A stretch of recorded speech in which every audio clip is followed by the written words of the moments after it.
His last two games, Bumgarner on June 25th went 6 innings, surrendered 2 earned runs, and struck out 11. On June 30th, he pitched 7 innings, 1 earned run, struck out 9. He's back. He's on track. He's got a list of no-trade teams. However, he looks really good, and I look for him to get traded. He's scheduled to pitch Saturday at home against St. Louis. The thing is, if you're a team and you can get Madison Bumgarner, you want to get all the starts out of him you can going forward. And the quicker you could acquire him, the better. So, June 31st is it. There are no trades after July 31st this year. I think I said June. There are no trades after July 31st this year. So if you're going to get him, you better get him now. I just noted, too, a couple of pitching situations. Jose Urquidy, I think I'm pronouncing that right, Urquidy, is a AAA, or was at AAA for Houston, getting called up to pitch for the Astros. Urquidy has a 2.89 ERA at AAA Round Rock. And, this year, any ERA under 3 at AAA is impressive. He struck out 64 batters in 43 innings for Round Rock. So he's a hard thrower. Urquidy, he's a player that you may want to add in fantasy, pitching for the Astros. It doesn't get much better than that. I want to talk about a bullpen situation. Iglesias pitched in relief, and Andrea mentioned this during the 9 o'clock show. He pitched 2 innings in relief. He gave up 3 earned runs. And on the year, he's at 4.41 ERA and a 1.47 whip. Certainly not the numbers you expect from Iglesias in Cincinnati. And the story has long been told how he's dissatisfied with his role. And I think the Reds would love to trade him. If they do, we've talked about Lorenzen possibly being the closer. He's certainly been given the job here of late. But Amir Garrett, 3-1, 51 strikeouts, 1.75 ERA, and a 1.25 whip. Between Lorenzen and Garrett, the Reds have enough bullets left in the gun if they trade Iglesias. They really do.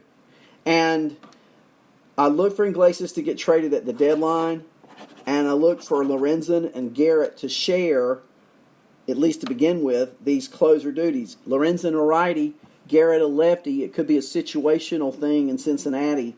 We'll see as it goes forward. Talk about, I think I skipped this a while ago. I want to talk about a batter for the Rays who might go unnoticed, but he has hits in 6 straight games. Willy Adames.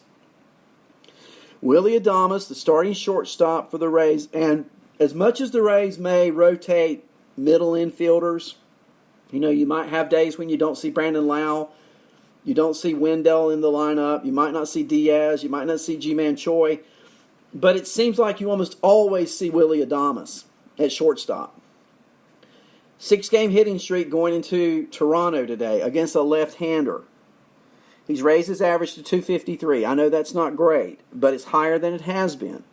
And on this 6-game hitting streak, Tampa, I think I told you, they've won their last 2, and they beat Texas 6-2 yesterday.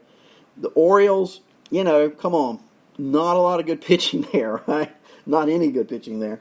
And so it's a day that Tampa needs to win today and the next day against Baltimore, continue to assert their dominance in the wild card race, and continue to gain ground if possible in the Yankees and try to make a race out of that American League East.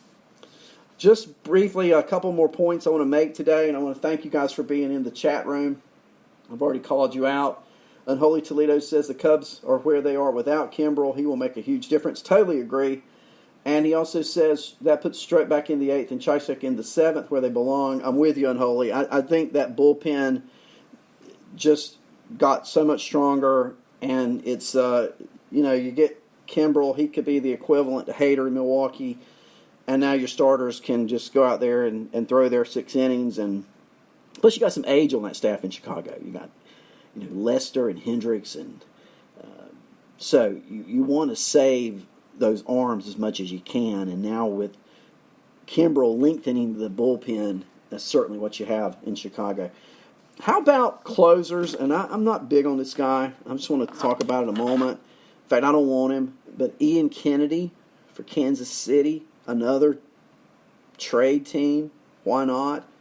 He has 11 saves, and he hasn't been the closer all year.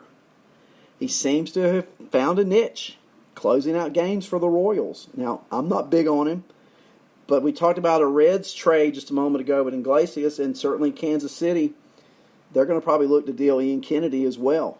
If there's a team out there that wants to add him for bullpen strength, you might could do worse. I know it doesn't sound like what we would want, but if you look at what he's been doing here over the last few weeks, he's lowered his ERA to 3.27. In his last, I'm looking at his last 5 games going back to June 17th, no runs surrendered.